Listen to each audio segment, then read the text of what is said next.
I just put the original door back on with Dean's help. And we're not really using this door. I'm using it so I can finalize the position of the rear quarter. But just for fun and just to teach myself more body working skills, I repaired this door and it looks beautiful. Other than it just barely sticks out down here in the corner, which I replaced a big hunk of metal right here, like a piece about that big.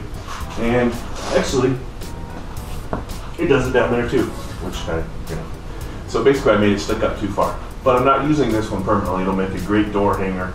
I'll paint it orange. I'm going to use the wing window and all of the interior parts, the crank assembly and the handle and the lock and all that good stuff will go on the new doors that are coming from AMD.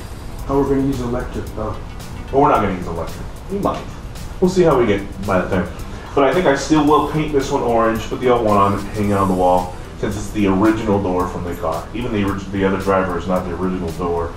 Who knows what happened to that? It was gone before I got it. Fenders, I think one of them is original. Obviously nothing on the back is original, on the roof is original. Floor is original. Floor is original, but I made it change that too. That engine's original. And the original engine I have in the corner. Numbers matching. Numbers matching. So, as of now, this door looks like it's positioned right. I'm going to remove the quarter to match it.